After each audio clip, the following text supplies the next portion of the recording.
Okay, so since I'm obsessed with making my own pizza dough, I thought I would do a little step-by-step situation of how to make pizza dough. So here we go.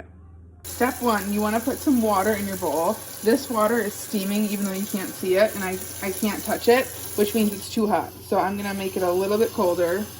You're shooting for like hot tub temperature-ish.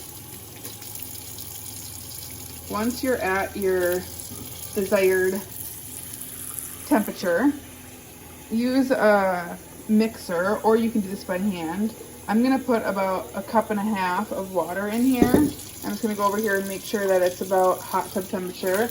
I made it a little bit too cold, so I'm just gonna add a dash of hot water. Okay, this is about 2 cups of water, so I'm gonna give just a little bit out. But I'm gonna shoot for a little over 1.5 cups of water. And again, this is for 4 personal pizza crusts, maybe even 5, we'll see. Okay, step 3, yeast. Make sure that your yeast is not expired or really close to the expiration date. Yeast does expire, and it is a live ingredient, which is crazy to think about, but make sure your yeast is not expired. I'm gonna use 2 packs, and like I said, I'm probably gonna make close to 5 personal pizza crusts. If you're only making 3, like 2-3 pizza crusts, just use 1.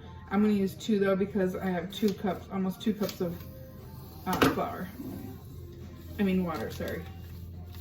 So I just cut it's a really easy way to do it. There's probably neater ways to do this, but that's what I like to do.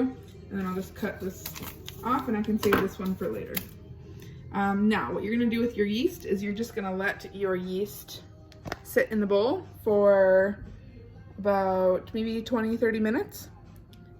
If you only have 15 minutes, that's okay too. But shoot for 20 to 30 minutes, and then we'll start adding other stuff. Okay, so now it's been about 20-25 minutes since I let the yeast go in here. So I'm gonna add sugar and salt now. A lot of recipes online will say add about a tablespoon of sugar. I like to add about 1/4 cup of sugar because I like a little bit sweeter of a pizza crust, so it's like kind of sweet and salty. I mean, it's not like sweet like cinnamon rolls or anything like that, but I like a hint of sweet in there. So I added my sugar, and then I'm gonna add about a teaspoon of salt. So 2 of these little scoops of salt. Okay, and then I'm gonna put it in my stand mixer and start mixing.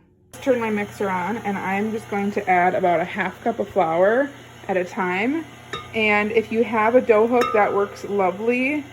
If you don't have a dough hook, a normal mixer or just a wood spoon is great too. So add about 1/2 cup at a time. I would not recommend measuring how much flour you're putting in at all. You want to add flour until the consistency is right. Don't worry about measuring water to flour or things like that. Just make sure your consistency is right, and that is the goal. Take a little spatula and just kind of shove some of the flour into the mix because it might stick to the edges. That is okay. So we're just adding more and more flour as we go. I've got about probably a couple more scoops left of flour, and then we're there. Once it starts pulling away from the edges like this is when it's really, really, really close to being done. So I add just a little bit more, and then what I'm gonna do is I'm going to hand mix the last maybe scoop in there. You do not want to overmix this. It's very important. You do not want to overmix this because it really affects how it rises and the fluffiness of the pizza crust when you are eating it. So, okay, like I said, I'm just gonna knead the last scoop of flour by hand. Sometimes I think it's easy to add flour when it's on the mixer or on the stand. So you want it to be pretty sticky. I still have to mix a lot of this, so it's not sticky yet, but I'll show you guys in a second what it will look like. Okay, after I kneaded this with a little flour, I didn't end up using all of the flour in my bowl, so don't feel like you have to scrape it all into your dough. You want your dough about this sticky, so it's sticking to the countertop, but it's not like a total mess on my hands, just a little bit like that. So this is a really good consistency. We can always add more flour when we roll out the doughs after it rises, but this is about what you want. So now I'm gonna kind of clean out my bowl a little bit, just do a really kind of quick job, and I'll show you how to let it rise. Okay, this is the extent that I washed out my bowl, so it's kind of a half-assed job, but you get the idea. I don't wash it out very good because I'm gonna have to wash it again anyway after this rises. So I know this is like the largest container of olive oil ever, but I'm gonna put a little bit of olive oil in the bottom, maybe like 2 tablespoons. My bowl's still like a little wet, so you can see the water separating in there too, but no big deal, you don't have to dry your bowl out. Then I'm gonna take this ball of dough and I'm just gonna flop it around in here. Just maybe 5 to 8 turns.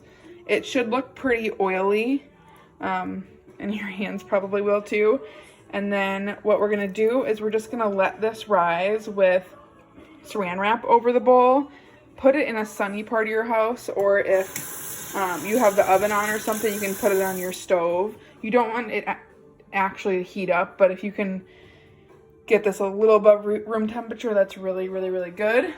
And then after you guys cover it, let it rise for as long as you can. I'm actually gonna let this rise until Sunday, so like 48 hours.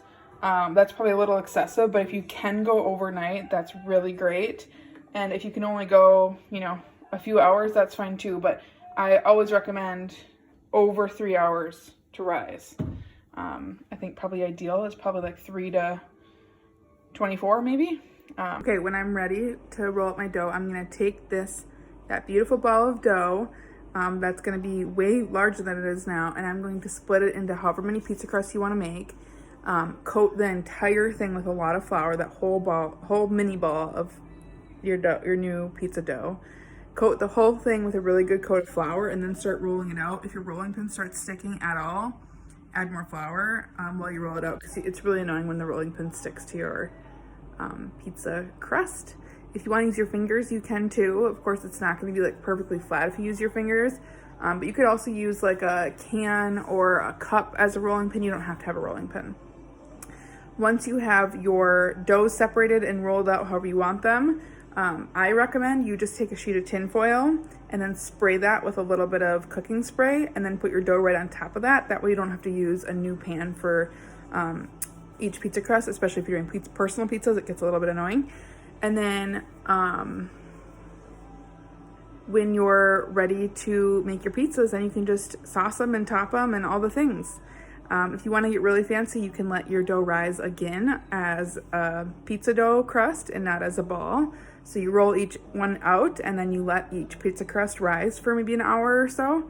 I think that's the extra rise is really, really, really nice, and it makes it a little bit like lighter and fluffier. So yeah, I hope you enjoy your pizza, and thanks for tuning in.